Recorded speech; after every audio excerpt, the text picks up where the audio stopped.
Just out of college, and despite having a degree, it was almost impossible for me to get a job. Day after day, week after week, I sent out my resume to every game developer and computer company in the country, and a few in Europe and Asia. 6 months into this, my money was running very low. This was when I was forced to face the facts. I needed a job immediately, and it didn't matter where and for how much. Just in time, I found a job listing for a video game store at the mall. You know the one I mean, and the terrible stories you hear about them are almost always true.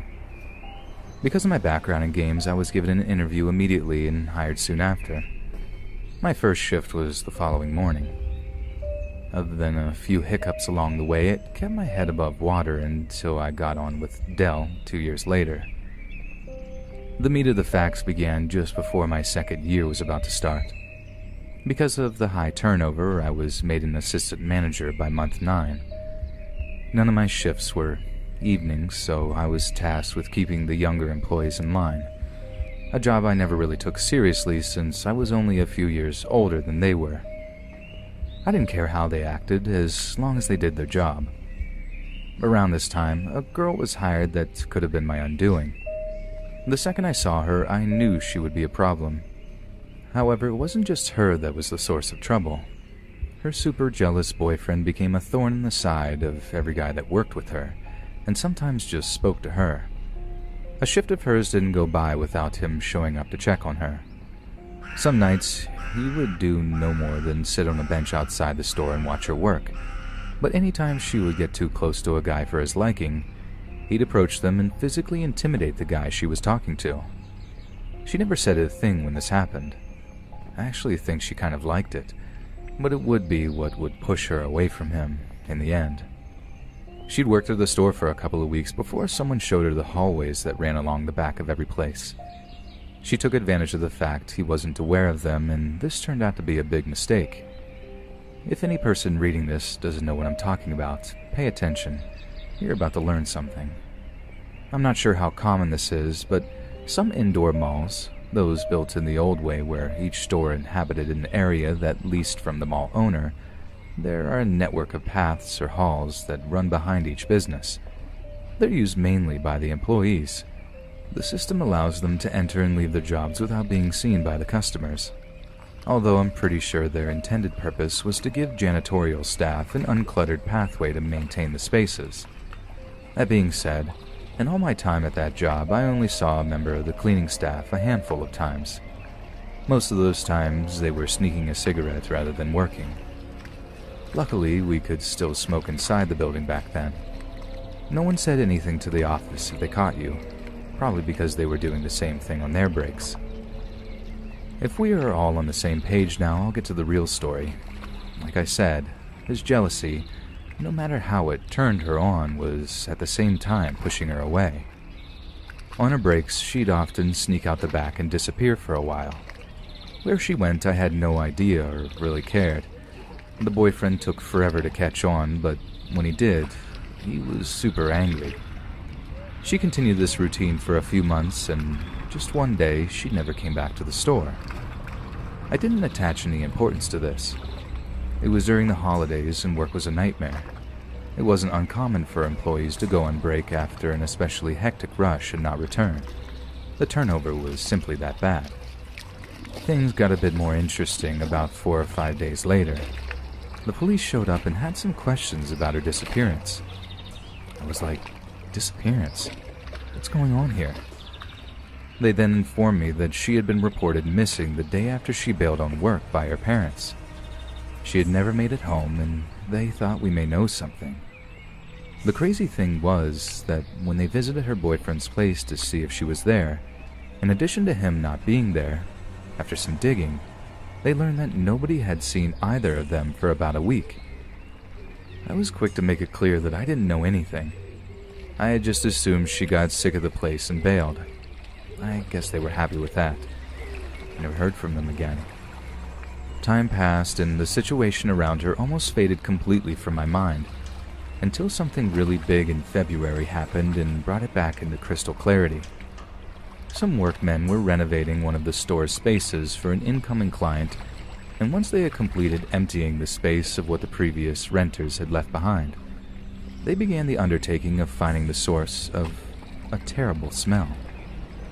Initially, it had been inferred that the smell was emanating from some old food products left behind in the space, but even after the clearing, the stink remained. The next theory was that an animal like a rat had died in the wall. It had happened before. So, before they went to the extreme of busting holes in the walls to find the source of the smell, they went next door to the adjoining space that was also empty and had been for some time. They spent close to an hour sifting through tons of old displays and leftover building materials. It turned out that the mall had been using this space for years as storage and the place was a mess. The two guys tasked with doing this were about to say forget it, when one of them stumbled upon the source of the stink, and it definitely wasn't a rat. Someone had taken a large piece of plywood and put it over a tiny little closet, thus making it invisible.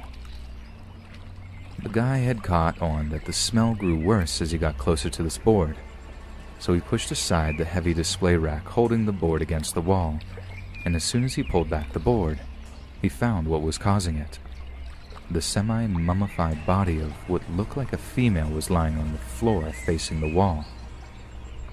It appeared the arid and dry Arizona heat had preserved the corpse and suppressed decomposition. This had to have been why it wasn't stinking up the entire mall and managed to remain hidden for so long. Naturally, the mall was alive with talk of who the body could possibly belong to. Numbers of people had just stopped coming to work one day or skipped out during their lunch. We'd gone through at least 15 people in the last year ourselves. When the answer came, no one could have guessed who it was. Early one morning, I was awakened by my manager with the news that Becky Morrison was the person they found in the empty store. My only answer was, who? He reminded me that she was the girl with the crazy, jealous boyfriend that had disappeared just before Christmas. I hung up and went back to sleep. When I returned from my shift that night, it was the only thing anyone could talk about. The next question asked was, who did it? The overall favorite was the crazy boyfriend. Everyone knew by now that he had disappeared just after her, and considering his body wasn't found alongside hers, it was a fair assumption. He was most definitely nuts. It made sense. The story took a whole new angle just a couple of weeks after she was identified. An article was published in the paper discussing a possible new motive behind this. The police had recently received information that Becky had been messing around with a fellow mall employee during her breaks. They were meeting in the unoccupied store her body had been discovered in and fooling around. After following some leads, they were able to identify the employee. He was a 22-year-old guy working in the Hallmark store, but no name was given.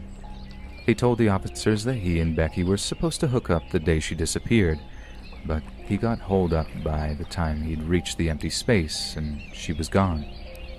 He figured she couldn't wait and returned to work. It was only a few days later, when the cops showed up at the mall to ask questions, that he heard she was missing. His mind went straight to the worst, and he was afraid he'd be blamed for it, so he said nothing. Then, when the news reached him that the boyfriend was also missing, it was too late. He figured if the boyfriend was hiding out, waiting for his chance to get him, it was best for him to say nothing, just on the off chance he didn't know for sure who the guy was. It all boiled down to him being afraid, and with what I knew, I could understand.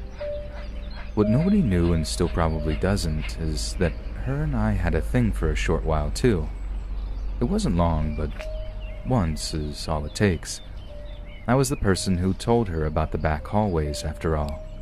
We slipped out there a few times to mess around. Fortunately, we never got busted. When she moved on to the next guy, I wasn't hurt. I knew she had a boyfriend anyway. Now you know why I had to act as if though I didn't care about her. We figured it was the safest thing for the both of us. Turns out we were right. I was overjoyed no one knew about us. If the dude was crazy enough to strangle her for cheating, which seemed to be the reason, he would no doubt come after the dude she was with. I felt sorry for the Hallmark guy. It wouldn't take much mental math to figure out who he was, if he didn't already know, and since they still haven't found him to this day, the fear of her boyfriend popping up out of nowhere and putting some holes in him must have been real strong. I know I was looking over my shoulder for several years after. The police have this theory that he may have ended his life not long after. There hadn't been any activity on his bank account or card for years, and I still wasn't taking any chances. 9 years later, a week doesn't go by that I don't think about her. An outsider may have seen her as an easy girl, but I still don't think of her that way. It struck me that she was just looking for a guy that would treat her well and commit to her for the long term without being psychotic about it. She was genuinely a good person, and certainly didn't deserve the end she had, but then again, I can't think of very many that do.